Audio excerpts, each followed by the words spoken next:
Chris Petri here. Welcome, everyone. Come on in. We're going to have some fun in the studio. We're going to create this beautiful watercolor painting of a classical pianist, Emil Gilels. He's from Russia. He was known to be one of the world's greatest piano players of all time, classical piano players. So we're going to paint this painting. I think we're going to have a great time. So the first 10 seconds of the video, I have the picture, this photograph up on the first 10 or 15 seconds. You can hit pause at the beginning of the video if you want to watch this full through and then go back and then you start out the video again and you can just stop on the pause on the first 10 seconds or so. So this is just a great fun painting to do. You can really substitute any favorite musician you have. It works with any. The excitement of this is actually, the feel of like a concert, and there's the beautiful classical grand piano and Emil Gilels playing, and all the crowds there cheering, and it's just a great time. So it kind of brings a lot of like emotion and excitement into the painting. So as I think of this, I think of a couple of DVDs I have of Emil and concerts that he's done in Moscow, in Russia, where they were videotaped, and this is one of them. This is, I believe, Live in Moscow 3, and that was at the Great Hall of the Moscow Conservatory was the location it was filmed and where he played. And so, this to me is exciting. So when I'm doing this, I'm going to have a little bit of that, musical sounds going through my mind, the melodies, the piano playing. It'll kind of be really fun for me to do. And again, if you want to change and do a different artist, maybe your favorite piano player, or maybe and some other musician, I guess it doesn't necessarily have to be this particular, photograph. You can pick any, photograph online or from books, magazines, etc. But we're going to try this one out. I think you'll have fun doing this one. This one's pretty simple. We're just going to focus on the piano and Emil Gilels playing in concert. We're not going to paint the crowd in.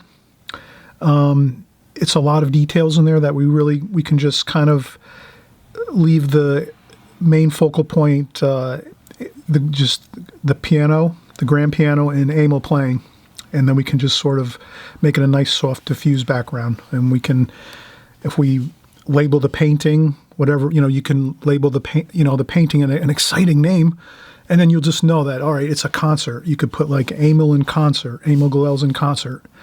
If you name the painting that, well, then we know it's a concert. We don't have to kind of see people in the background necessarily if we're trying to do a painting that's going to work for us. So what I'm saying is I'm trying to not get too bogged down in details in the background here. I'm just going to try to do Emil and the piano, his grand piano here. So again, we started out, as we always do. Our source of light is actually a spotlight. And it's the spotlight's coming from this direction, and it's shining on Emil on the front of his body here as he's playing. And we also got our points on our tape, so we have Fabriano watercolor paper, rough, extra white paper. It's about a 5x7, 6x7, 6x8. You can make this larger or smaller according to how you like to paint. And so we just have our piano, top of piano over here. We make a mark on our paper approximately the same. So even if you go with a large painting and you use the large paper, you're still going to make your divisions the same way. You'll look at, even if I had a large piece of paper here, let's say a 18x24, I'm still going to use my 1/3 down from the top is the top of the piano, and I'm still going to say that the bottom of the piano is 1/3 across the bottom of the page to the right from the left side. So we're going to scale things the same way we would if it's a smaller size or a larger size. And so we're going to continue here, and then we have the top of Emil Gilels' head is here. So we have that. So this is going to be really a beautiful painting. Lots of subject matter filling the rectangle here. We want to avoid those paintings where we just have a little tiny subject matter in the painting and all the rest of the paper is empty. We want to definitely avoid that. And we're going to continue on here, and we'll start out. We'll start out with Emil, so he's here. So there's some space behind him along the edge of the paper. So we'll just notice that. And his head is here. So he's got. I'm just doing a really rough sketch here. I'm just getting that oval shape for the head. We can fill in the details as we go, but we're just going to try to get our. Now we're going to say, okay, from here. So we have one head length here, and then we could use our pen and say, okay, so let's say the cap of my pen is 1. So this cap here is 1 head length. How many head lengths to his seat area where he's sitting on his bench? 1, 2, 3, 4. So approximately 4 head lengths is where he's sitting on his bench. So we'll just take this and say, okay, this is one head length there. Second head length is there. We'll make a mark, just a tiny, okay. Third head length is here. We make a little mark. Just make sure we're using our same measurement. And then here, 1, 2, 3, 4. And it's a little bit larger, actually. Okay, so that's about where he's sitting. And then here we have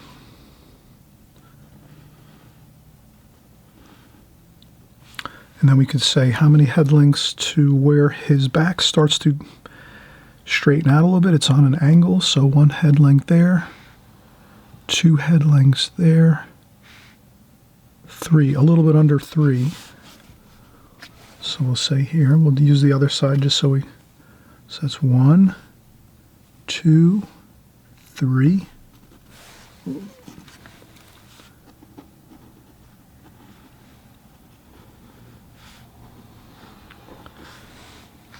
Okay, and then the tails of his tuxedo are out this way here. Now we're going to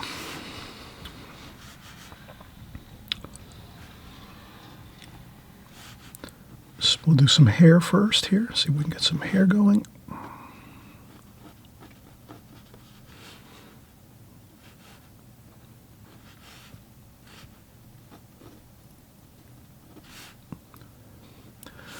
Okay, and the ear's about halfway.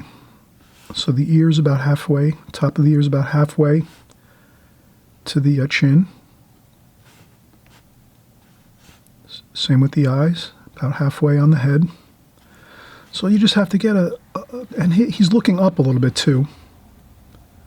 So we're going to make his eyes a little higher here because we notice that his head is tipping up a little tiny bit. So we'll try to make that noticeable.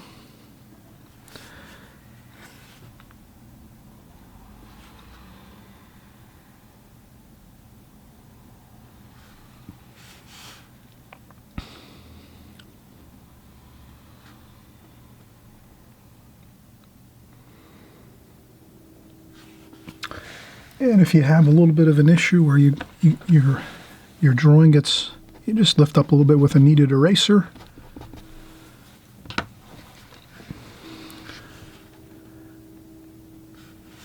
I'm just making very light indications of where I see things. His top lip is here.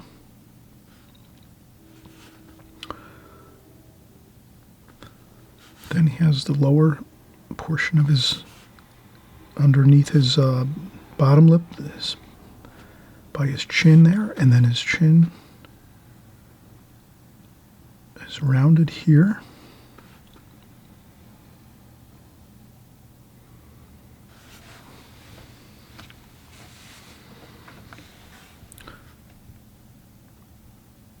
And a small dot for his nostril there. And we'll try to paint these details in later with our brush. Give his eyebrow, eyelid, eyelashes. And if it doesn't turn out perfect, no worries. You want to capture, if we did this in a larger format, it would be a little bit easier to capture, let's say, Emil's likeness, or you, like if you're going to be doing a different musician, let's say, or someone different that you might be drawing.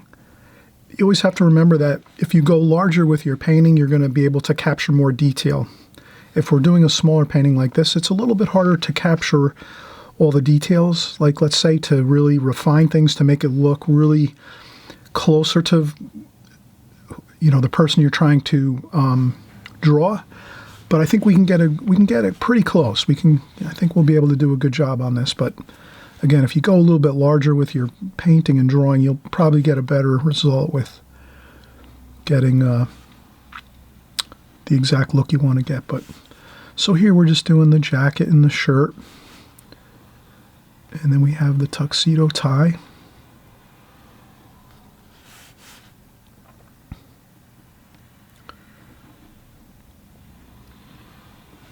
Okay, now that when we look here, we just want to look at the lines and say, all right,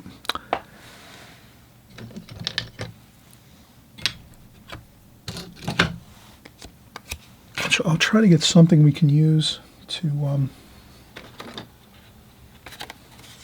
so I'm just going to look here and say, okay, his chin is here, the bottom of his chin is there.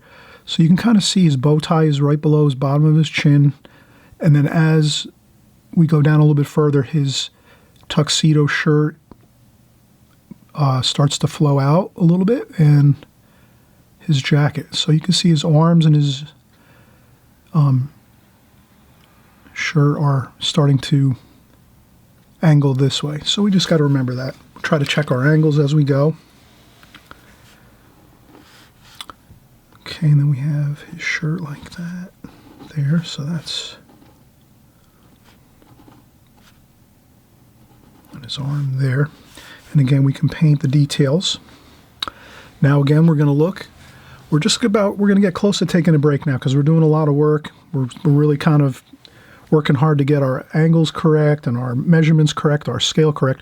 So again, we're saying in this picture, one head length, 2 head lengths, 3 head lengths. Okay, so 3 head lengths is about where his arm starts to angle, and we have like the elbow area. So we already have 1, 2, 3. We already have these marks, so we already have that marked. So that's about where his arms angle out toward the piano.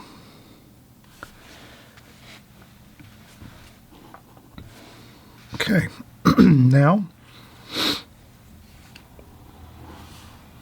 we have his cuff of his sleeve there. And these photos also are, when you take photos of the TV set, I do this often, they sometimes become a little distorted, and you might see things appearing larger than they would in normal life. And that does happen when we're taking pictures of things off of TVs and so forth like that. So, but that works to our advantage because it looks a little more interesting. It kind of breaks the pattern of just everything having to look, you know, exactly like real life, let's say. So I'm just going to look here and say, all right, his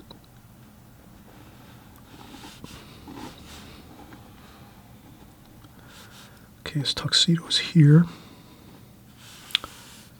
And then just above the elbow, we start to see some folds. So I'm going to do those folds here. And again, we'll paint those in. These are all darks in here. And then we have that little bit of his tails, his tuxedo there. And then his tuxedo flows pretty much.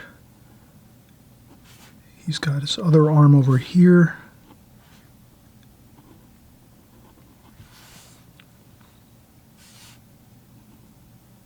And his hand is going to go like this. So we're just going to get our feel for that. His hands are here. And his tuxedo here. And then his legs come down like this. And these are all going to be darks in here. And then we're going to, all right, so we're going to take a break. We did a lot of work. We did the figure here now. So we have the figure done. We're going to come back. We'll start working on the piano and the keys and the hands. And I think we'll be ready to paint. So we're really made a lot of progress here. And again, we're just going to take a break. We did a lot of work. Let's regain some of our concentration and our patience and our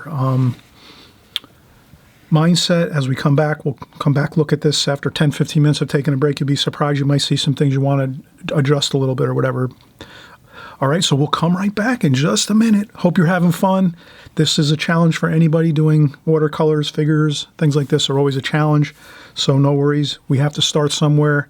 Let's do a beautiful painting of a concert piano player at a concert, and it's exciting. Just and that thought in itself is really exciting. And then we'll bring that excitement to the paper with our pencils and our paints and try to recreate something we really like. Okay, it's Chris Petri again. Hey, we're just coming back from a break, and I thought, what a better time. Please consider subscribing. There's a little subscribe button just below in the screen there. If you subscribe, you're going to get videos like this every week. We make 2 to 3 videos every week, and you're going to be, once you hit that subscribe button, you won't miss anything. You'll always get videos coming in every week. It'll alert your phone, your device, to let you know there's new videos coming out. And we paint all types of watercolor paintings here. We do figures, we do flowers, we do boats, seascapes, landscapes, we do street scenes. So we do a lot of different subject matter here, so you don't want to miss out. This is perfect. Watercolor is a great medium, and you can have a lot of fun with it. You can pick and choose the videos. So if you do subscribe to me on this channel here, you'll be able to, if you like a video, great. You watch it, you can work on it, draw and paint it. Or if you find that it's something you're not interested in the subject matter, or you find that you're not really so interested in a certain thing or two, you just wait, you just wait till the next video comes out. So when you're subscribed, you'll always get that new video coming in, and you'll find something you like, because we're always changing our subject matter here on this channel. So always don't worry, you're always going to have something to work on. You might love figure work, something like this. This might be your real favorite thing to paint. So we're going to do more of these, work these into our schedule, and we're going to be but we'll do all the rest too. We're going to still do flowers, still do boats, still do street scenes. We're going to do ink and washes. We're going to keep doing all the things we normally do here on this channel, but we're just going to incorporate maybe some more figure work now and again, because there's a lot of people that want to also do figure work, and it's a lot of fun. And we'll just go step by step and show you how to do everything. Okay, so let's get back into it here. Top secret information. Okay, here we go. Okay, so now we said we had those hash marks. We wanted to get those on first, right, when we started our drawing. Just makes life easier for you. You have less to worry about if you already have hash marks. So now when we come back in to do some more work, we already have our piano figured out where it's going to start up here. We don't have to start looking around and all that. We already have our light source up here. We're good. The other hash marks we already have. So here, top of this, here is the piano, concert grand piano. And it comes out like this. And it goes like this. I'm just contour drawing. So I'm looking very carefully at the photograph. Now I notice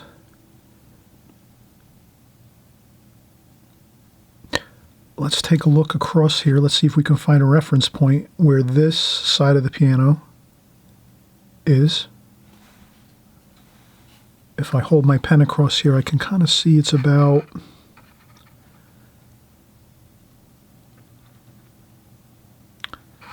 okay, all right, so it's about there, a little bit below the second head level. So about there. Okay, good. Okay, and it's in on an angle. So, and it's also angled this way, so we want to capture that. We'll make sure the angles are the same. Good, the angle is the same. Okay, now we have a slope like this. Wow, that's pretty cool. Comes down this way. Again, it doesn't have to be perfect.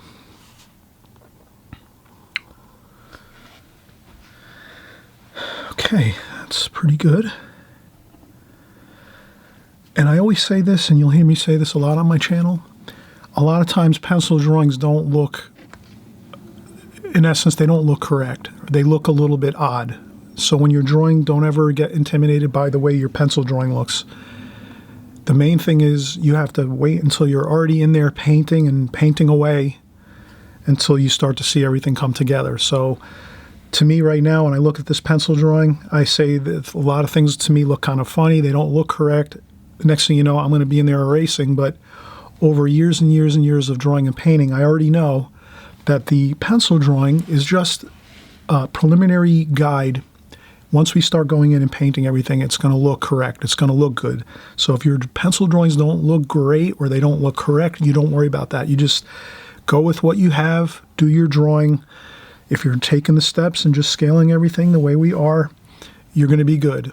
Every painting doesn't come out perfect anyway, so no worries about that. But again, you always have to remember that your pencil drawings are going to look a little bit strange. They're not going to look accurate because you have everything is missing. All the information, or not a lot of, a lot of the information is missing, right? We don't have any skin tones. We don't have any lights and darks. We don't have any paint on the paper. There's so many things we don't have on this paper right now. It should look funny. It shouldn't look correct, right? Does that make sense? All right. Hopefully you understand that. Don't worry about it. Get your drawing done. Take your time. And then that's it. You don't worry about it. And you get in there with your paints and you start painting. Okay. Now we're going to do the piano over here. And we're just going to take our time. We're just noticing this is here. This is here. Again, we're not looking for every detail on the piano. We're just trying to capture a little bit of what we see. Okay, now his hand is here. His right hand is here. Now already I can kind of see the piano. Okay, that works. His hands are going to look a little big. That's fine. Okay.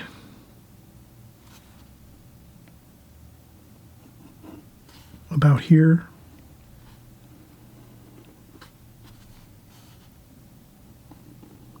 Here's where we can kind of see this is straight. If you can imagine, you see how that's kind of straight up and down, plumb. So this is plumb over here. So this should be the same way too.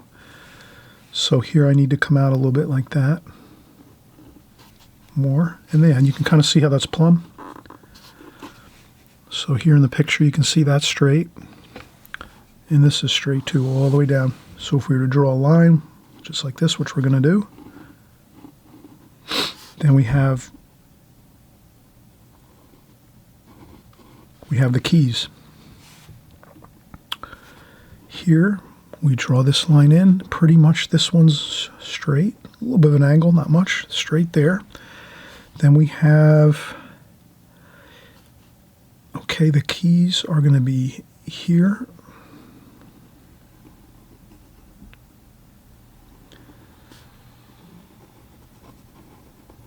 Like that.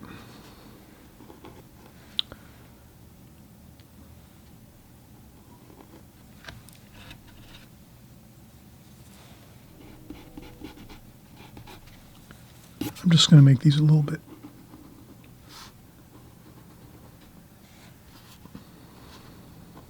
Okay. So I just adjusted that line a little bit there, and then here's going to be the white of the keys, 2/3 over from here.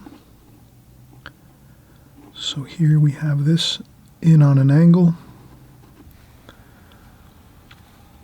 Okay, this.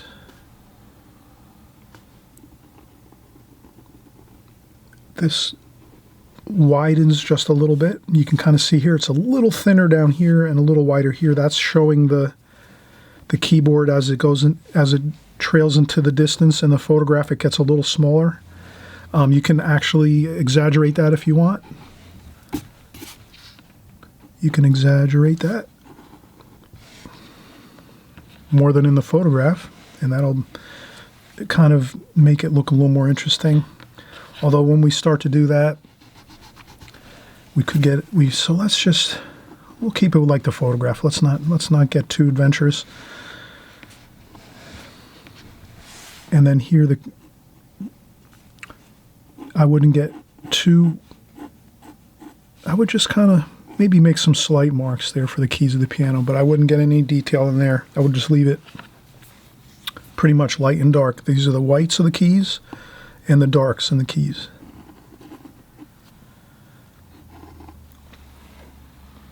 Okay.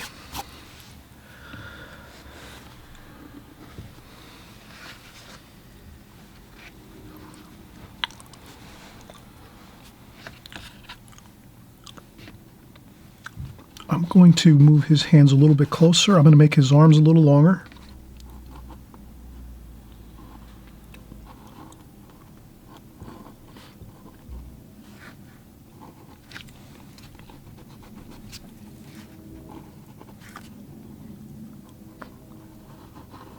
Okay.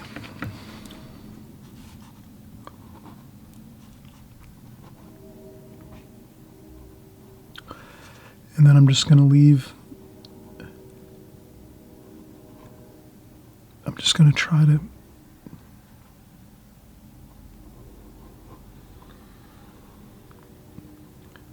that's all, just to kind of get the shape of the hand. I'm not going for like a perfect hand here, just the basic flow of the shape. His hands are kind of softly just flowing down onto the keyboard like a waterfall. Just like that, you know. There's nothing too intricate about this that we're going to do. We're just going to maybe make a couple. There's going to be a couple shadows.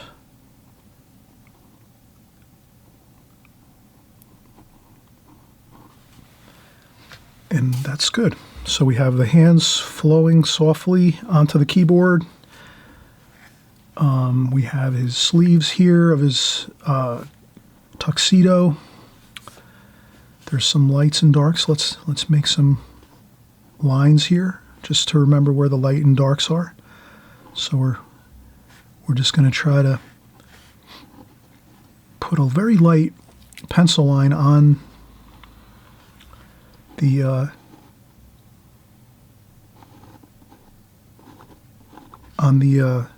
tuxedo here.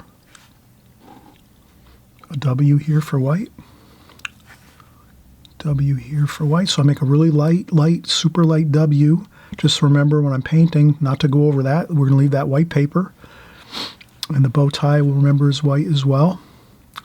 We're also going to, when we do the face, what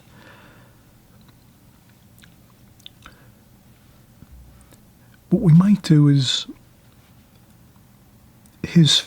the light on his face is not quite as bright, obviously, as the white tuxedo shirt and bow tie, because there's flesh color here on his face. So we might go over his face here with a flesh tone, very, very light, because we want to have that real bright light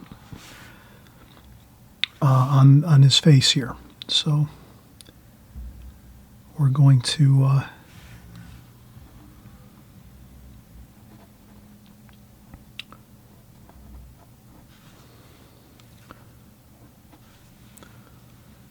okay, and then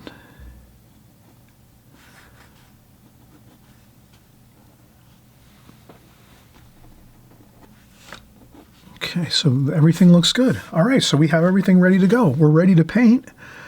We're going to take another break. We're going to take lots of breaks here. Our concentration was really, we're working at a really good pace here, so our concentration, we need to let ourselves rest a little bit, and then we can come back. And then I kind of see here, maybe that's a little bit, there we go. I'm just looking at some of the shadows. There's a triangular bit of light here. So I just try to capture some of that. And we'll fill this in when we're painting to get our light and shadow on his tuxedo and the highlights in his face and his hair. and the keyboards and the hands. So we're going to do everything next on the next segment here. Let's just take a quick break, and then we'll be right back.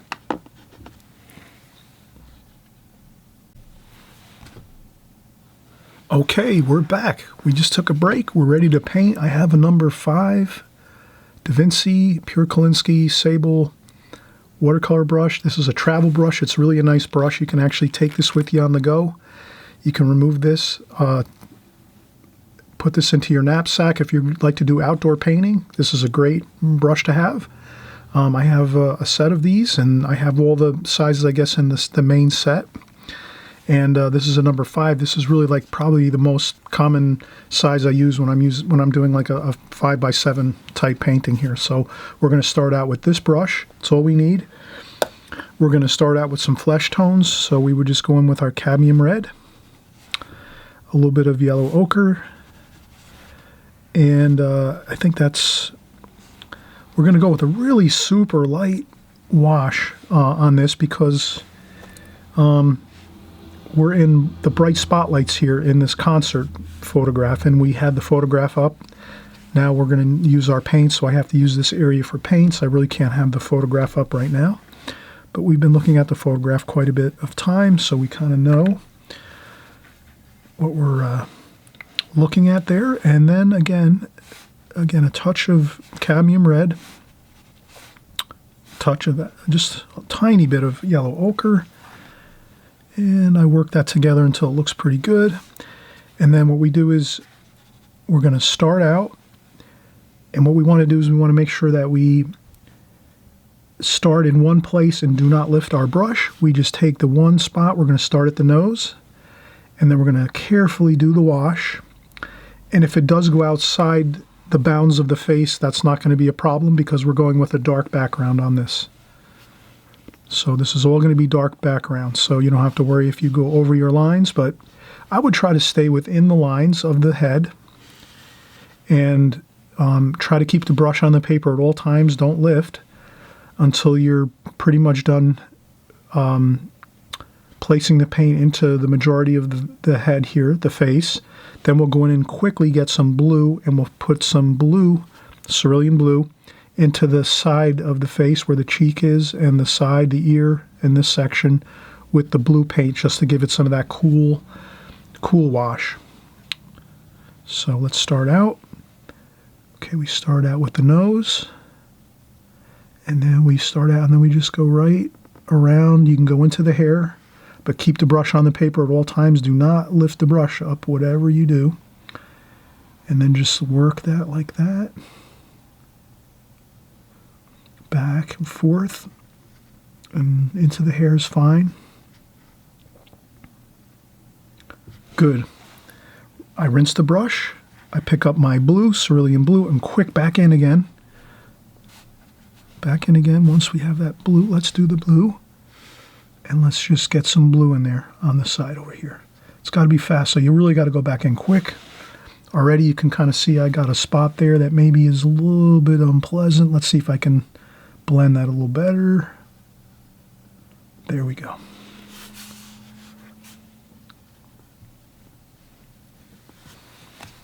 And that's fine. There we go. So we have the flesh tones here. Let's go right in down here. We're going to work on the hands. Flesh tone on the hands. Again, same thing. Just let's... Here, the hands are not as... And then some blue for shadowing on the underside of the hands. Like that. And then in the picture, the same thing.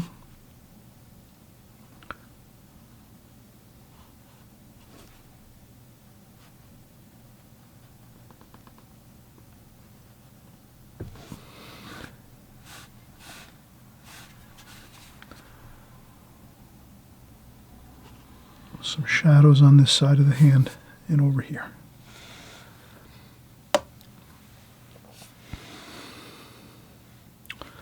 And there we have it. We have the face and the head with our flesh tones on there. First wash, hands. Now we're going to start. Let's start doing some of the washes for the piano. Only thing is we have to be really careful not to lean into the other paint here. So I would say if you can start painting and not have an issue with leaning into the paint, that's fine. It takes a little bit of practice. You can figure it out. So I'm going to go back in and brown, burnt umber, French ultramarine blue. We're going to do some ivory black, Payne's gray. We'll mix up our blacks too. And our Payne's gray, our ivory black. We're going to start doing our piano here.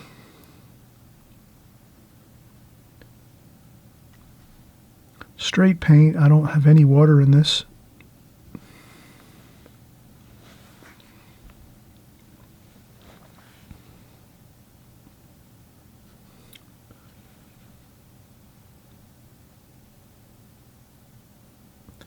And wherever I see light, I'm going to leave lights. So I'm leaving that light. There's a very tiny line in the crease where the top of the piano flows down into the main area where all the piano wires are. And then this flows across here. So I'm just taking my time, looking back and forth at the photo all the time. I'm trying to just I'm using the photograph to sort of find all the lights and darks. So I'm doing all the darks first. Then here, French ultramarine blue, dark. This is another area of darks here. So while the flesh tones of the hands and the face are drying, I'm working on the piano. And what's good about the piano is it's all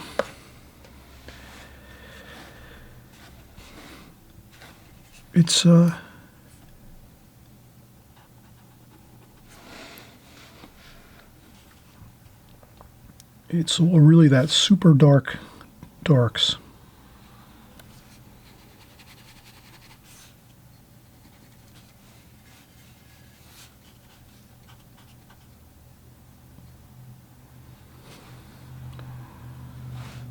So that's where we kind of have a easier time here. We just know certain areas are just going to all be the darks, no big deal. Kind of easy to get these in.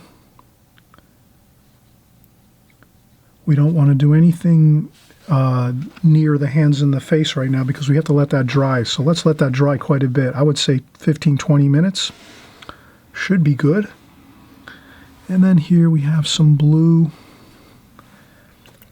So I'm drying off my brush on my apron. You can use a sponge or tissues. So I'm controlling the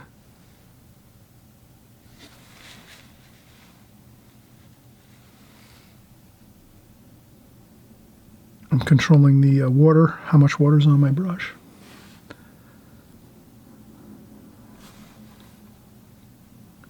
By using the sponge or a tissue. So when I rinse my brush, I dab it on a tissue or my apron quick, take off some of the water, and then I go straight into the paint. And that's how you get these really strong,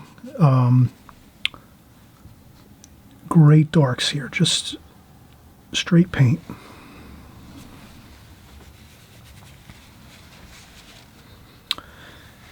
And this too, his pants are going to be, his tuxedo, the pants by the piano here, they're going to be darks, and that flows right from the bottom of the piano upwards. And you can just mix around the paints, change up a little bit. I wouldn't use the same mixture the whole time. I would try to... Now the thing is, does this make sense? Stick to your game plan of using your photograph accurately. So definitely stick to where you see the darks, the darkest darks, just paint those in. The darkest darks, straight paint, blues, burnt umber, a little bit of maybe burnt sienna mixed in there too if you want. You know, a little bit of the black, ivory black, Payne's gray. Just get those super darks in there. Mix them up a little bit, you know, makes it look a little more interesting. And if you stick with that game plan, and then once you get those darks in, you'll be fine. Underneath here, or under his arm, I'm just continuing to reference my photograph, and I'm saying, okay, I'm looking at where all the darkest darks are, and that's what I'm doing now. I'm just getting all those darkest darks in. And I see a little bit there, a little shadow there. And then you'll find that if you're looking at that photo, constantly referencing your photograph, you'll get everything pretty accurate. And then here, and then you have some folds that have those triangular shapes. So you get those in. Some are flowing round, some are going down like that.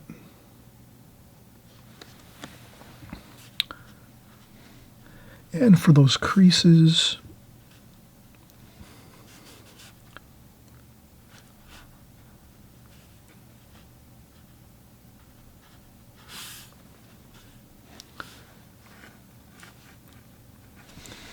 now here we're going to start to get into some of the blue. So we just go in and let's mix some blue in there. And we're just going to get some of those blue medium tones. So we're starting to go lighter now.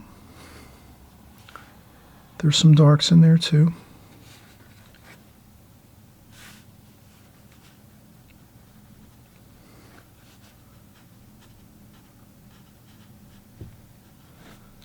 And I would leave the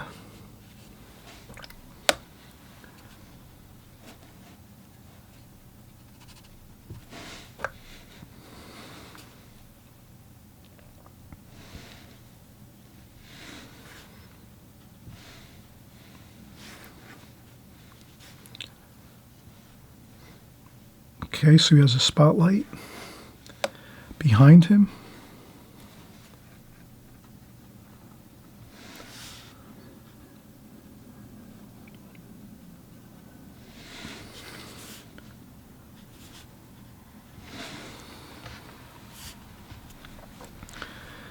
Here we can sort of,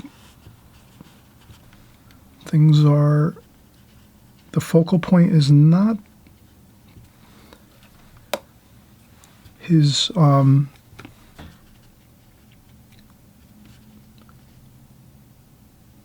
this isn't the focal point, like the tuxedo and some of these areas here, so that's why we can just splash a little bit there, and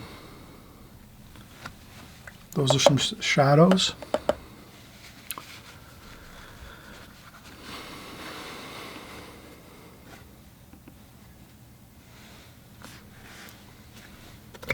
Okay, now we've let some areas dry, perhaps too long, but we'll just work with it.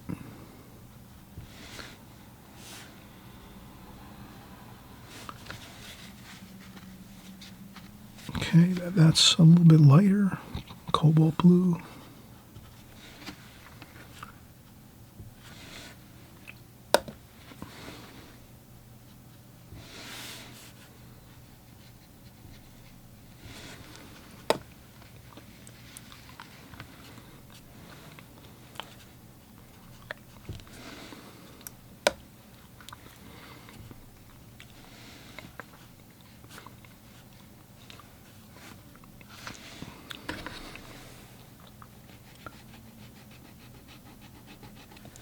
I tend to never do that. That's a bad habit. Don't try to erase when you're painting. That's really not good to do. I sometimes do that out of not concentrating correctly.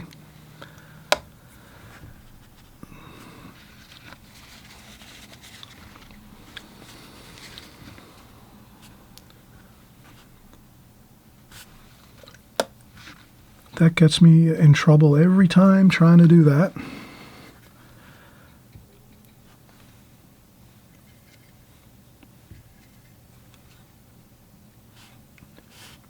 And if that makes sense, you'll know why, because if you leave a line on your paper when you're painting, you'll tend to paint over the line or try to paint up to the line, which will, and if you see that the line is incorrect, right away your first thing is I have to make sure I fix that line because I know I'm going to paint over it. But if you try doing it while the paint is wet, then it even becomes worse. So that's why I say that, but it's not a big deal. And another thing I would say is you kind of see when you're painting, you sort of see where lines might have gone off a little bit because now you're having more information on your paper and you're starting to see, okay, now I can see where some of my issues might be, where I drew something in not quite perfect.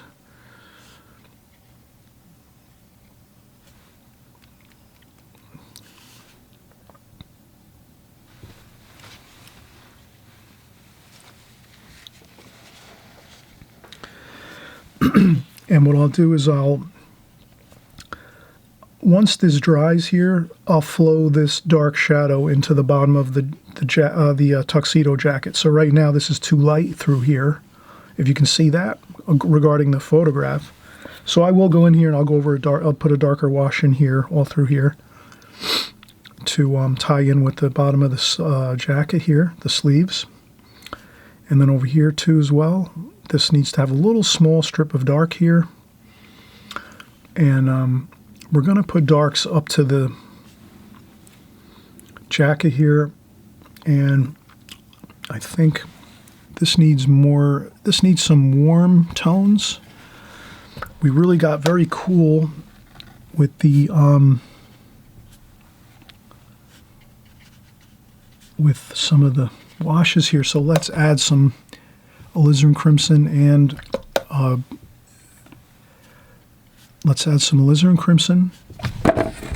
some yellow ochre, just to, and you can do that after. It's probably better to wait till this dries. So let's take a break and let this dry some. But I'm trying to get some warm and cool in here. We used a lot of darks and blues and the dark brown, and I think it looks better if we just add some of that little bit of color in there.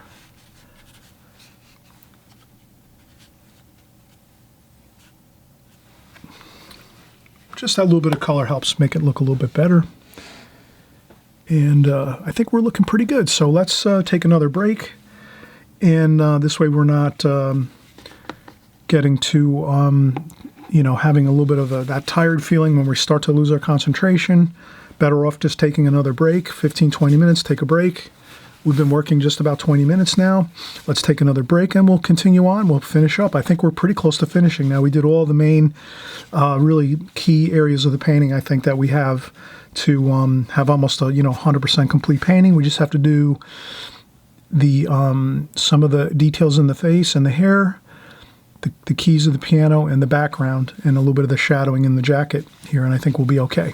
All right, so we'll come back and we'll do maybe 2 more sessions. I think we'll do another 15-20 minutes to get some of these other details in. Rest of the piano, the hair, face, we'll do some face details with the hair and the eyes and the nose, some shadows, kind of get that going good. And then once we do that, we'll just do our background last. We'll let everything dry 100% before we do the background, which is another key point. Let things dry. Take breaks. Of course, when you take breaks, things automatically dry and you have a lot easier time with your paintings. Okay, we'll be right back. All right, we're back and we're going to start in. We're going to get some more details going here. So we took a nice 10-15 minute break. We're going to go in. Let's get some facial features in here a little more, some shadowing. So I'm going to go with some raw umber and a little bit of cobalt blue. And I just want to see if I can maybe get some shadowing under the eye there, the eyebrow. And then there's a really dark, so I can go right in here, get some really, really dark. If I need to dry off my brush a little first before I go in, I tap on something a little bit, and we'll just get his...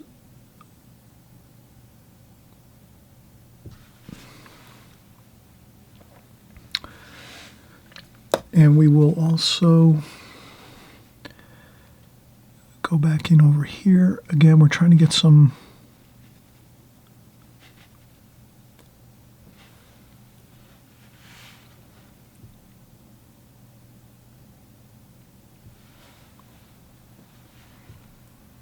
we're going to get a little bit of the dark there alongside his nostril, and then also at the bridge of the nose here. There's a little bit of a shadow there.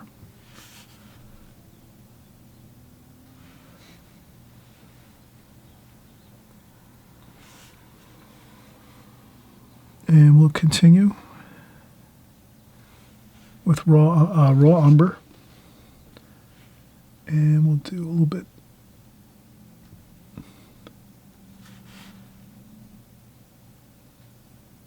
And we're just going to try to get in some shadows here. A little bit of blue, so we can mix in a little bit of cobalt blue as well. Make a little cooler shadows here and there. So we have a shadow there.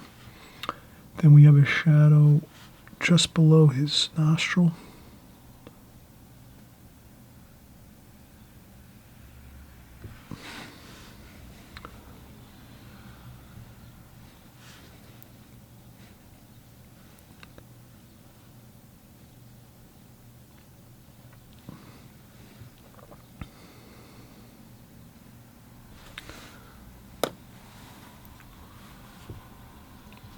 So I'm going to add a little more shadow over here too as well. That connects up there.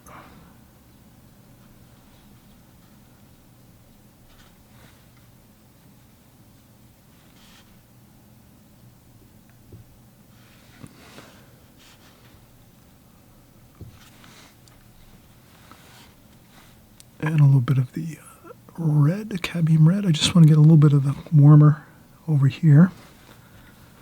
Warmer flesh tone there. And there's going to be hair over here, so I'm not worried too much. I'm just trying to get a little bit of that shadow in there. There's some more blue, cerulean blue.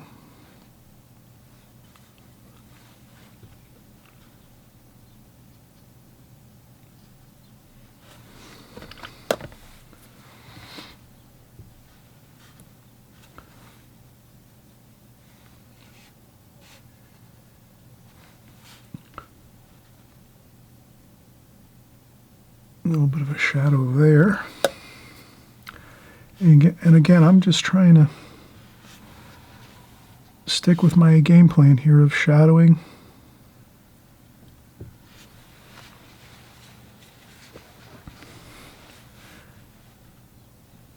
I think we will be able to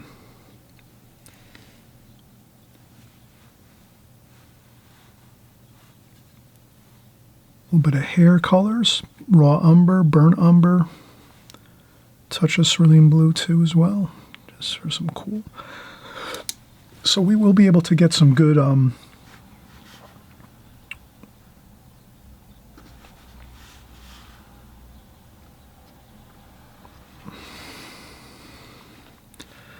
then here we're going to do some more, I will dry off my brush a little bit. Trying to get some of that hair there, like that. It's a little bit darker here, so we can make a little mixture over here of the hair color with a little bit of the darker mix there.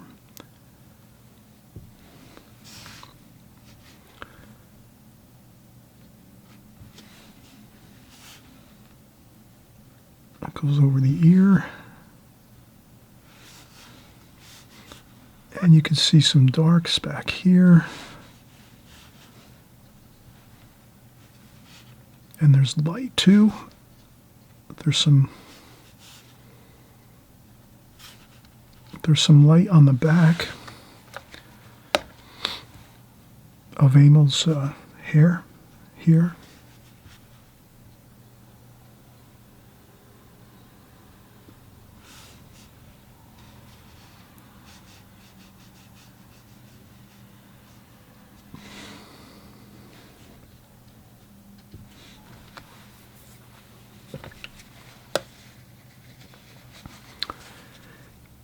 And if you find that you've added a dark too much, no big deal. You can kind of try to let some water sit on there. That seems to work pretty good. If you find you've added maybe a dark and it's a little bit a shadow or something like that, you drop a water droplet on there for a few minutes, for a few seconds, and then you just try to lift it up with a paper towel or tissue. And that tends to do a good job of actually just lift off a little of that. That's fine, it looks better. And again, messing around too much with things will tend to make things look worse. So I'm going to leave that go. I think that's good for right now. And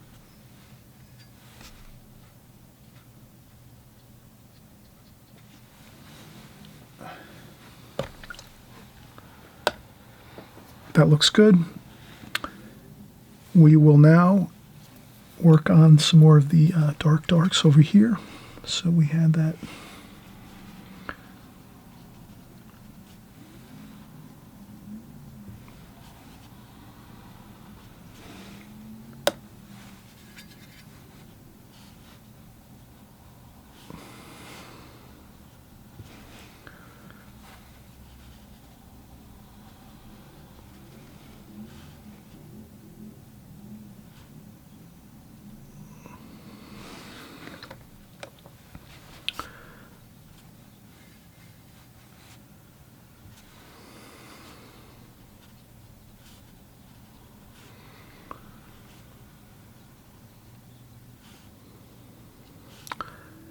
Yeah, I'm trying to get some of those folds in there.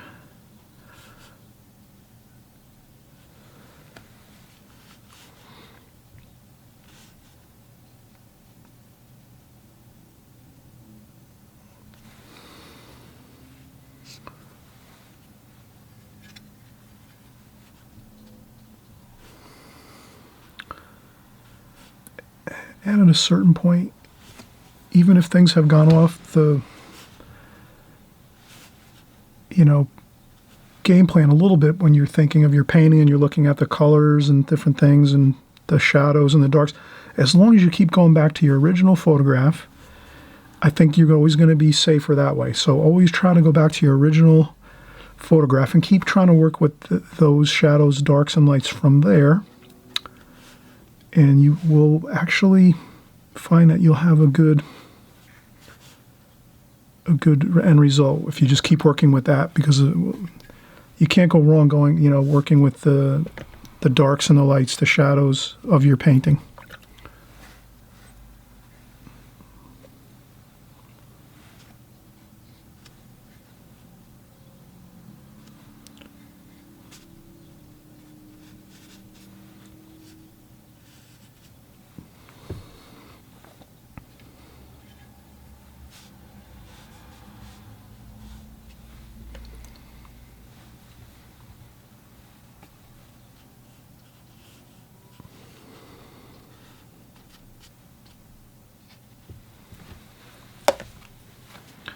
And I never worry about little spots, cauliflowers, things like that, blooms, blossoms. I don't worry about that too much. It's just part of the watercolor look. I'll splash and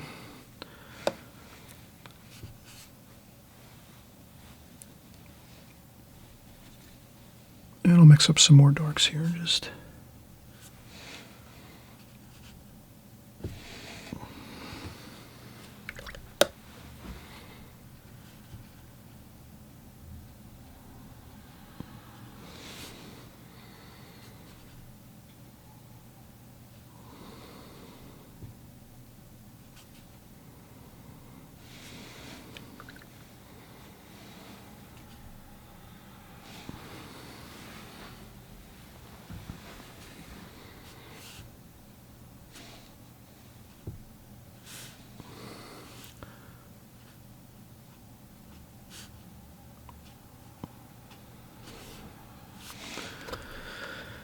and that looks good. We got that there. Pretty good. If you have to, again, lift a few spots, no big deal.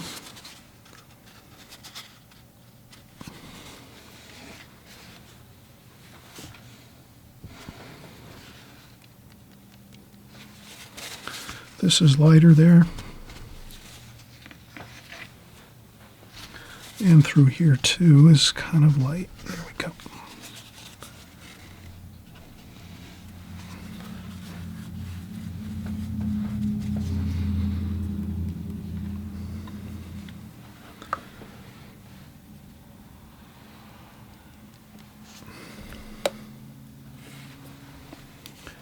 And then you add some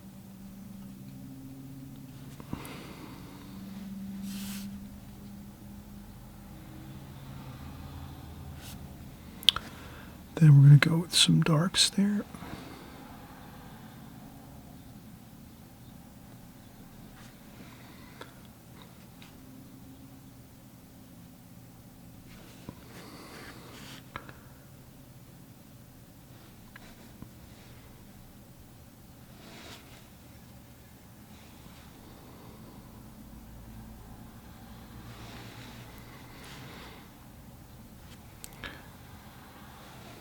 And some more darks here.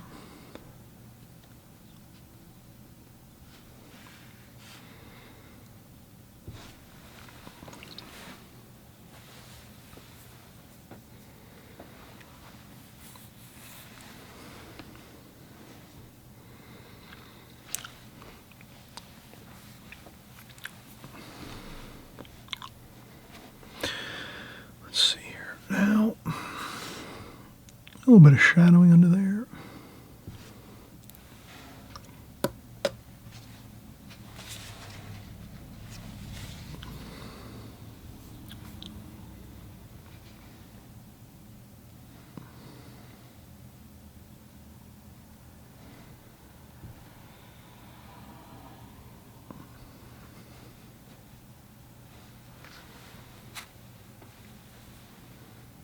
Okay, so we are looking good. Let's get some shadows in the, we'll keep them a little bit warmer. Just a little bit of shadowing here in the hands, just a little bit. We don't want to go, let's keep it nice and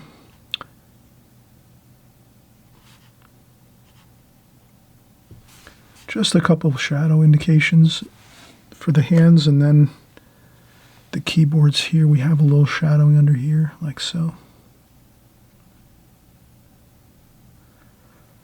That's the white of the keys. A little bit of warm in there too.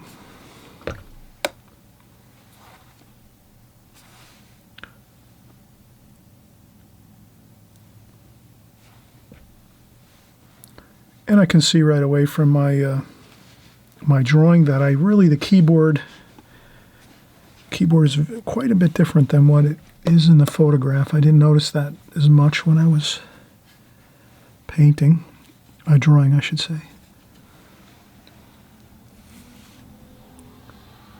So here,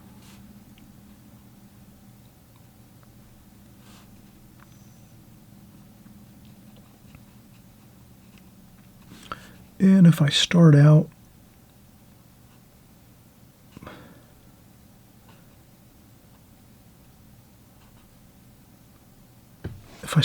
like that, and then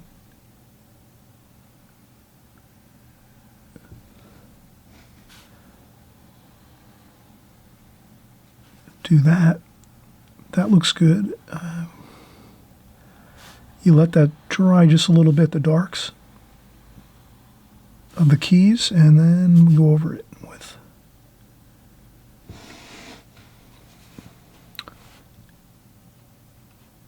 and then I would just do a couple.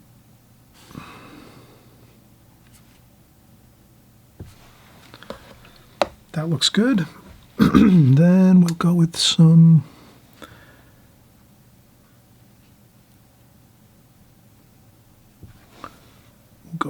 darks here, like so. And some burnt sienna, burnt umber.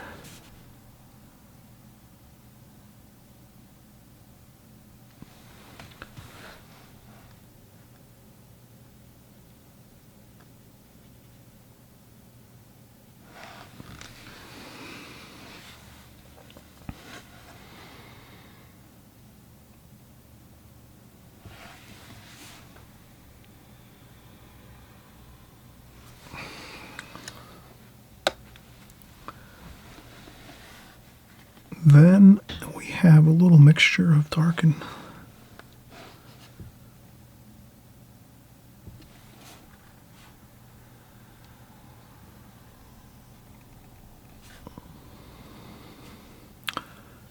And that's cool and warm there.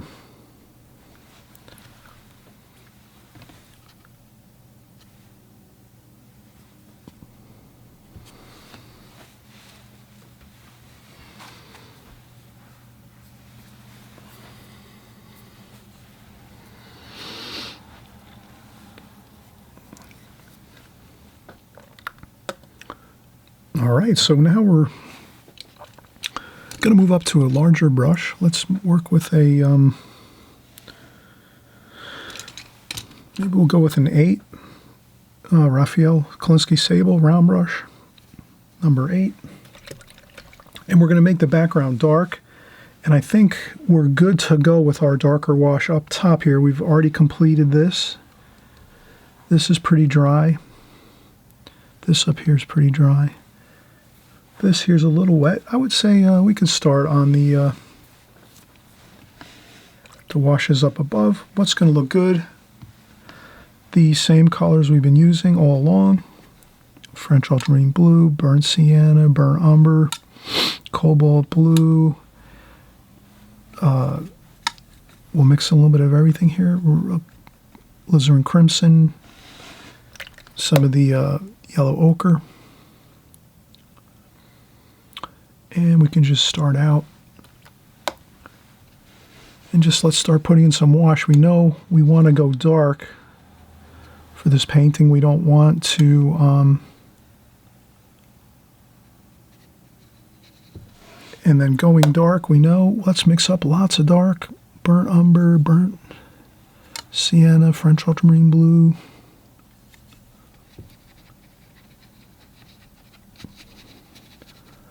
Make sure you plenty of paint to get those darks in there.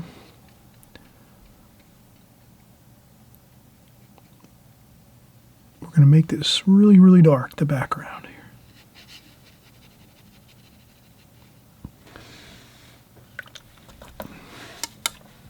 It's pretty warm where I'm painting right now, so I have to move quick now. As you can see, I'm trying to move pretty fast here.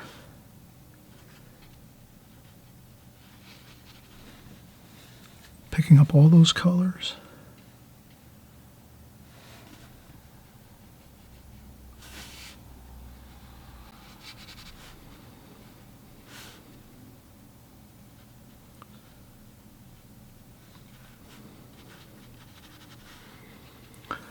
And then as I go around the figure here, I just want to make sure I want to try to maybe work in a little bit of that paint. And I definitely want to make sure we go dark here. Now, if you need to use a smaller brush to go around here too as well, that's fine. I'm going to try to use my larger brush here. The key thing here is to make sure we fuse it all together. We don't want to have, we want to make sure everything is fused together with our wash. We don't want to start making dark or dry, like letting it dry. We want to make sure let's try to continue doing our washes right into the other washes we just did so that they all blend together. That's the main thing.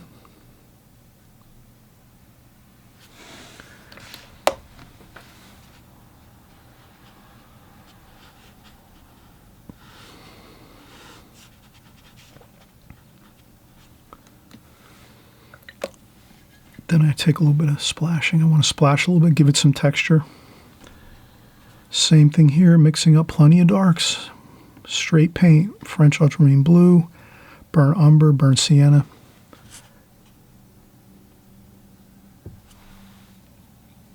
A little bit of alizarin crimson, yellow ochre.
Okay, and just splash around again a little more texture.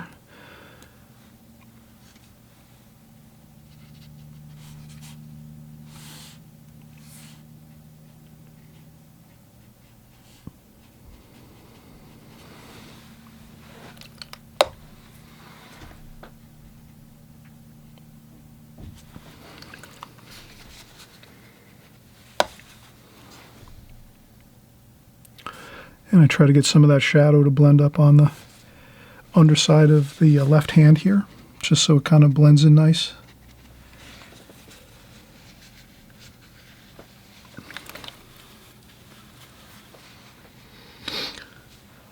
All right, that looks pretty good. We're going to let this dry now. That's the main thing. Letting this dry is important.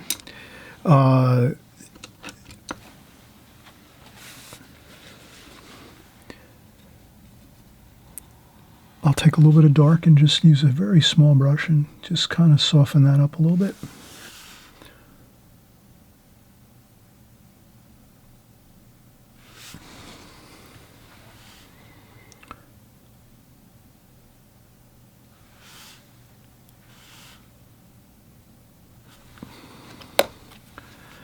And I'll try to get some of those, some of the features, if I can.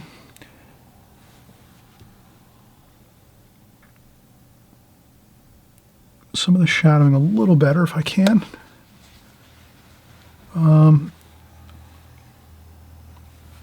Again, some of the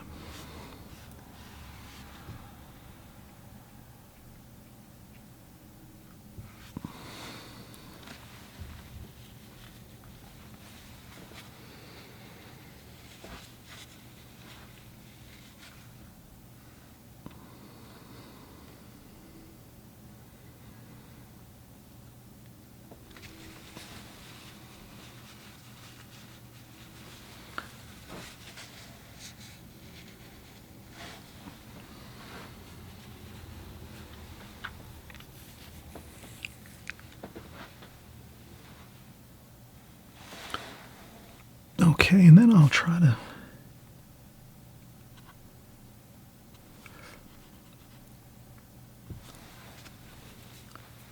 sometimes I'll just try to change the shadow light and darkness just to give it a little variation. Sometimes if it's all one, like one line of just the same wash, it doesn't look that good for some reason.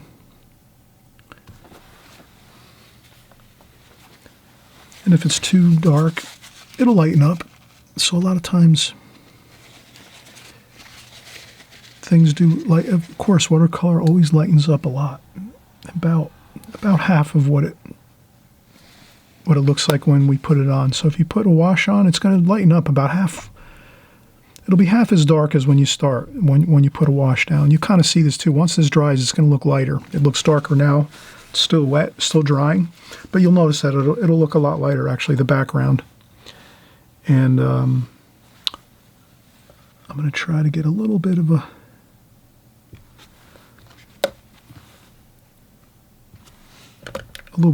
dark there, just to kind of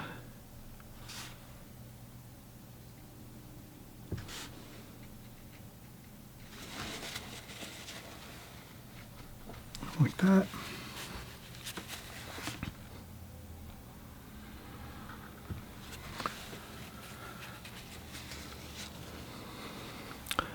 And also, I think we had a dark under here as well, where the bow tie is and the collar here.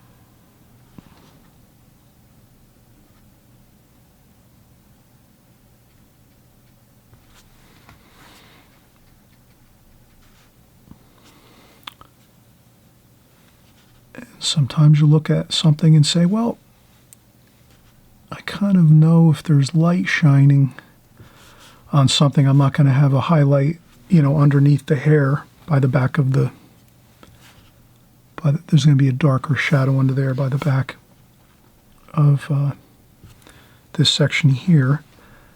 So sometimes when you do these little subtle adjustments to your lights and shadows, you'll notice it really makes a big difference, actually.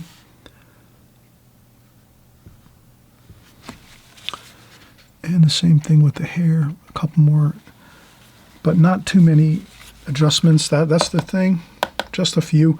We might use some titanium white to do a couple highlights, we'll see. But let's let this dry 100%. We'll come back, we'll make our final few washes or touch-ups, and then we'll have a completed painting.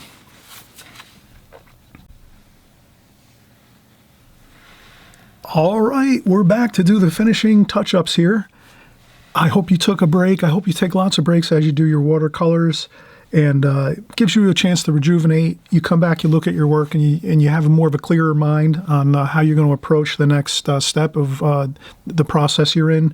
So here now, I'm coming back after 10 minutes of taking a break, relaxing, watching a little TV, sitting in a chair. I stand when I work, so my feet get a little sore, I get a little tired. I sit down, makes me feel more relaxed, and I can, come back to my work table here, my art table, and I'll look at things, and I feel refreshed, and I feel like I'm seeing things more clearly. So here, I feel like this is a good watercolor. It looks fine. It captures all the excitement that we wanted to, the spotlights, the piano, the artist, Emil Gilels, the great Russian pianist, concert pianist, classical musician. So I think we have everything here. The thing is, there comes a point when I decide I'm not going to do any more touch-ups, and I think that's the point now where I'm feeling good about the way it looks. It seems like the more I keep going in and doing more details, sometimes it just doesn't get any better. It just it just doesn't, it looks more overworked, and I want to keep it more fresh and loose. There could be things I could keep going in and touching up, and maybe I will, but for right now, I'm pretty happy with this. Sometimes I'll see a little thing, like an obvious thing, certain obvious things you might want to change. So here I kind of see maybe a few things, like some sparkles of light here and there. I don't know if they look so good. That was actually just a piece of white paper.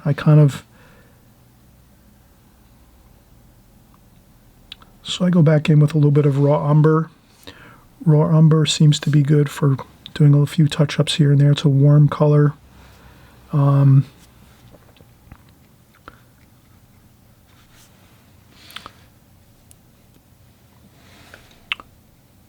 Maybe a little more shadow in the ear here. I always seem to want to make the like the human form. I always try to make it look a little better. It's very tough to get these things accurate. I think I don't know if I captured the exact likeness here, but I think it's all right. And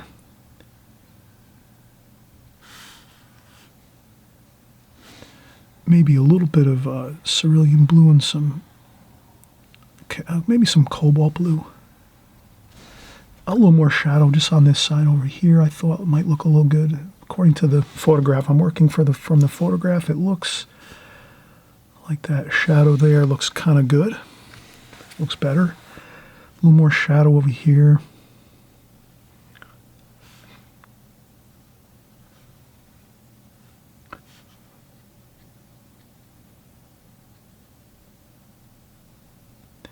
And you can add in these shadows.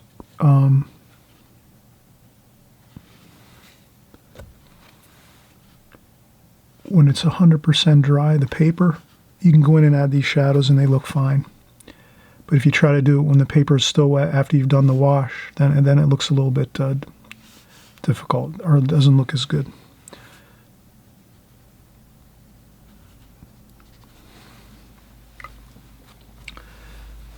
And again, it's going to dry lighter, so the shadow will look lighter. It looks a little dark right now, you might be thinking, but once that dries, it'll look a little lighter.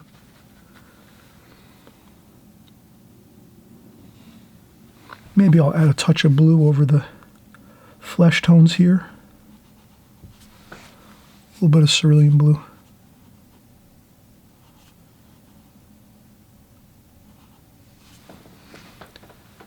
Just to, I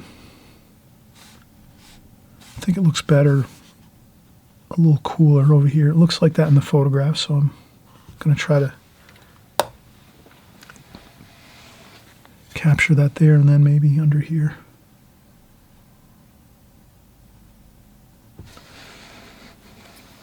A little bit of a touch of dark there.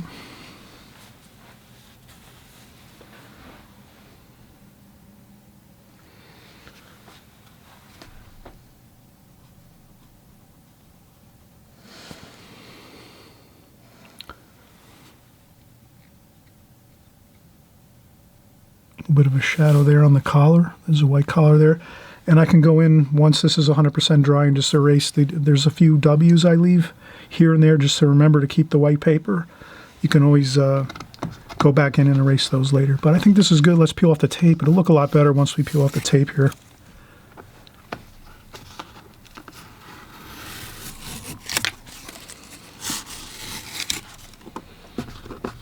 And we'll do a close-up of it too as well. But this was a lot of fun to do this. And figures are always challenging. You'll find that you'll always work on your figures, your portraits. If you're doing any kind of figured or human form, the human head, anything like that, you'll always find you'll always want to fix things, and you'll just keep working on it as you go and get better and better as time goes on. And this looks pretty good though. Once it's we have our, looks like a nice crisp white matte on there, which always looks good. White mattes around things. We can even do that now. We can break out our I think that looks good. And again, you can always take some white matte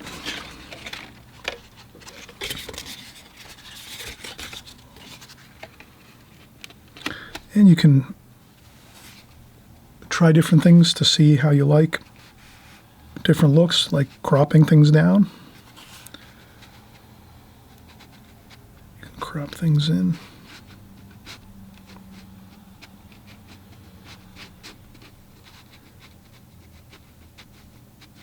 More of a square looking painting.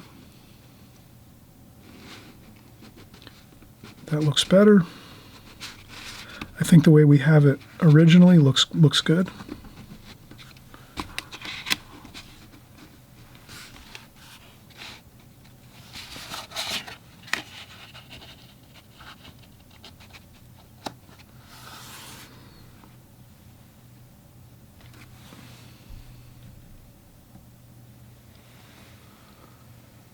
All right, I hope everyone tries this. Have a great time with it. Don't worry about it. Do it 2, 3, 4 times. Try different people you like. Maybe try different musicians.